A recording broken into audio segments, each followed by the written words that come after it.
Hello, this is John Adams, and this is part 1 of Dressing Macs.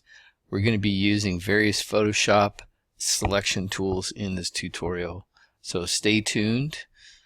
First of all, when we're working on this project, we need the resource file. So there are some resource files that I have included for this demonstration, and those are under a folder called Macs for Students. And there's a group of different files that you can use for this tutorial to follow along. And you can see them here. So remember, if you want to open these files, you just click on the top one, hold the shift key down, click on the bottom one, you select them all. You can right click, open with Photoshop, and they'll all open up. So now I have all my files open in Photoshop, and I'll close my layers here. And if we look up at the very top under my tabs for these photos, we have the Max Cat, Max Pants, Max Shirt, Max Boots, Max PSD, Max Hat, and then this is a title page that I was using that we don't really need. And I need to say that. So the one we want to start with is the one that has Max in it. So I'm going to zoom in just slightly on this and then move my window here so you can see what I'm doing. And this is Max. So these are fairly low resolution images, but we're going to use these anyway because these are the best ones I have, and there's a lot of usage rights to some of these, so I don't want to create any more. So we're going to go ahead and use these. Now the one that we're using right now is the one that's just for Mac. So the first thing that we want to do is we want to go to Max Hat. So let's go to that one, and we can zoom in quite a bit on this, and you can see they're a little rasterized because of the low quality of these images. But for this demonstration, this works very well, and we really don't need any more than this. So one of the first things that we discussed in the very beginning is that how to make good selections. And one of those tools that we used was the Magic Wand tool, which is over here in the toolbox on the left. So I'll show you how to use the Magic Wand tool, and we're just going to click on that first. And then all you have to do is just click on the white background, which we've talked about before. And then if you go under the menu at the top and go under Select, Inverse, which is Command Shift or Shift Command I is the shortcut, we'll just get the hat itself. So after you have the hat, all you have to do is go under Edit, Copy, and then we go back to Max's photograph, which is under this tab, and we want to go under Edit, and we're going to say Paste.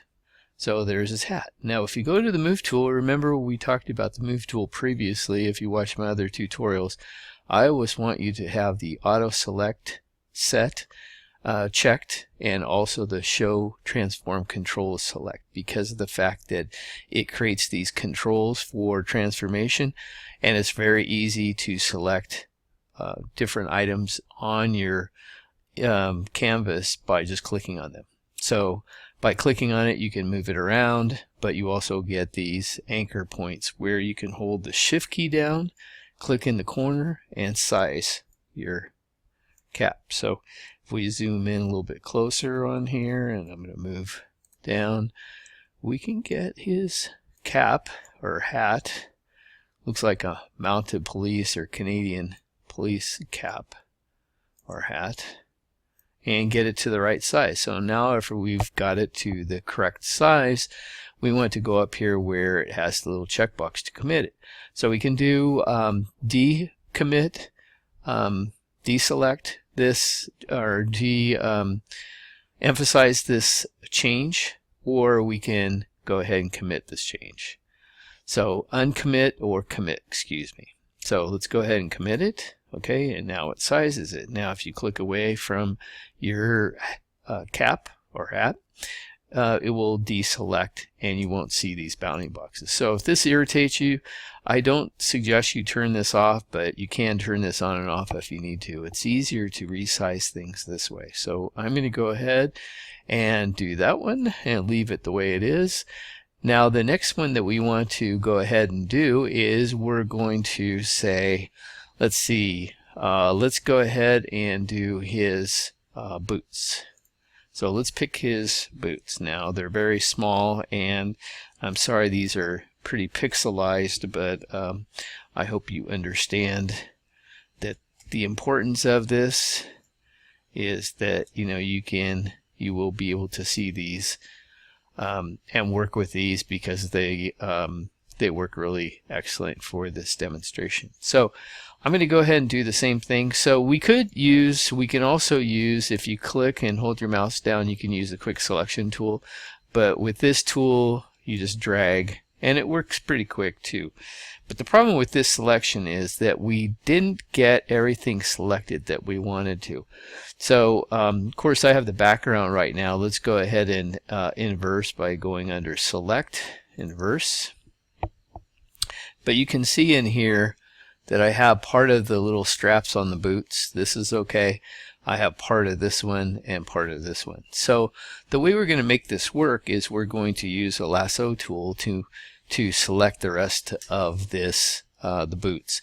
Because if we copied right now, if we went ahead and went under Edit, Copy, and then we went back to Max and we pasted it, we would see that the boots, if you zoom in on them, there's going to be a lot of little white, and we're not going to have all the straps, the boot straps that pull the boots up. They're not going to be there. So, and plus it's not, selected very well, but we'll talk a little bit more about making better selections with Refine Edge. Now Refine Edge is up here when we make selections, so we can feather our selections and make them a little bit better when we make selections. So, but let's first make a good selection of this. So I'm going to go into my layers, and I'm going to get rid of this layer because I don't want to use that selection. So I'm going to go back to the boots, and here's my selection. So I want to make a better selection of this. So what I'm going to do is I'm going to zoom in really close on this, and you can see, so you can see where I have the straps are partially selected. So in this demonstration, I'm going to go ahead over into the toolbox, and I'm going to go ahead and pick the lasso tool. Now in the lasso tool, I can add to this selection very easily, and I can draw this in, this little selection of the strap here, and the strap here. And that's what I want to do. So, but I want to go into the options at the top where it says Add to Selections. When I go to Add to Selections, I can go in here and drag my mouse down and make a selection. Now I made it a little big, but you can see I got too far. So, I'll do it on here, and we'll go back and I'll show you how to get rid of this space. So right now I have this whole area selected here and this white area too, so this whole white area will come over. But really what I want to do is I just want to get this little, I'm going to do this in little sections, and you can see, and it's not going to be perfect, but for the amount of information that we have on this photograph, because it's low resolution, that's about the best I can do. I might be able to go over just a little bit more here. Okay, and on this one I'm going to go ahead and do the same thing. I'm going to drag over and then go around. So that's probably as close as we can get. I may want to get this part. Now see, I have a little excess pixel here, so if I go to subtract from, I could do that. Or the other quick way to do this is, notice there's a plus on your lasso tool now, down at the bottom of the icon. If I hold the Option key down, it'll give you a minus. So if I use this and I circle around this, now beware that some students may not invert properly, and so you want to make sure that your selection, their marching ants, are going around the burgundy color of the boots, not selecting the background. If it was selecting the back, or if the background was selected, you would have to do the opposite of what I'm doing right now. Instead of subtract from, you'd have to add to, and it just works opposite. So make sure you do the inverse first. Okay, so I have this one, okay, and I'm going to get rid of some of this white area right there. Okay, and so now I want to, let me go back and move this, get it a little bit bigger again, and zoom in on it. And we want to go ahead and make a selection of, or deselect this area in here, the white area. So it's easier to do it. You can do it with the magic wand and the quick selection tool, but because of the pixelization of this, it's easier just to go ahead and use the lasso tool. So make sure you have the lasso tool selected in the toolbox. Then notice it has plus. We want to do minus or subtract from for this. So I'm going to hold the mouse key down, and you see it'll transfer, it'll toggle back and forth as I hold the option key down. You can see how it toggles.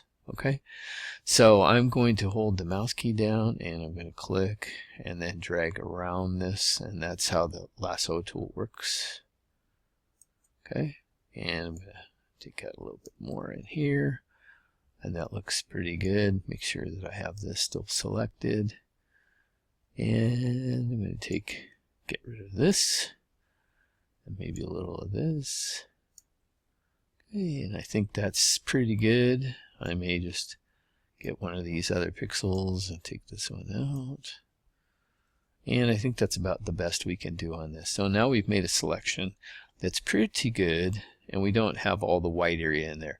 Now we could go to the refine edge, but that's going to be in another demonstration.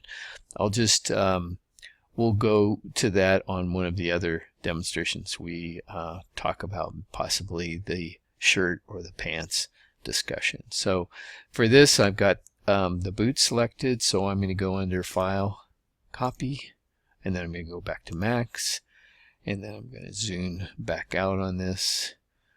And I'm going to go ahead and say Command V to paste, go to the Move tool, then I'm going to move the boots down.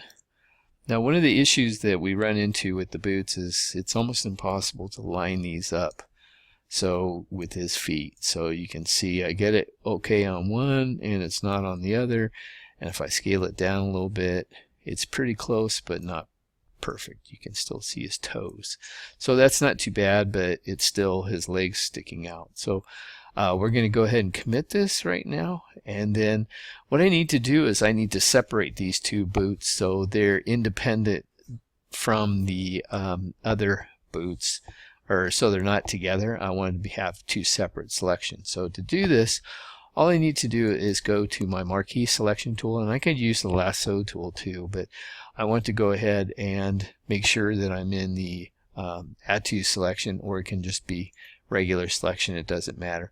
I want to click and drag around that boot. Now, because in the layers, now the reason it's kind of rounded like this, I'll go back, but this is the boot layer. So remember to name these two. I'm going to go ahead and double click on it and call this boots, or I'll call it boot 1 right now.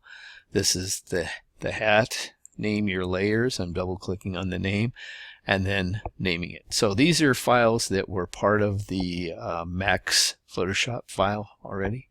So if I go back to the selection, you'll see at the top I had it set to feather from another demonstration. So I want to zero this out because that's what you will have on yours, and when you make a selection it'll look more rectangular rather than that rounded feather look.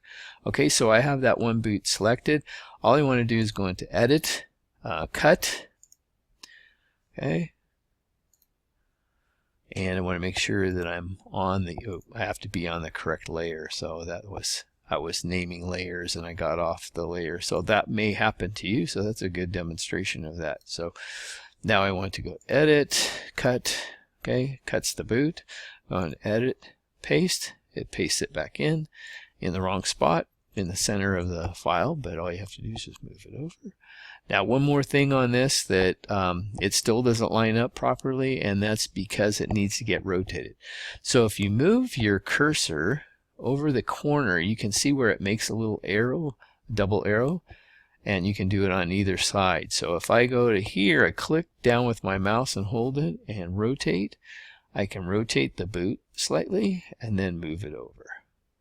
So now it fits pretty good, and then commit what I've done. So now I have, this will be, I'll name this boot 2, and we'll finish this up on the next part of this demonstration.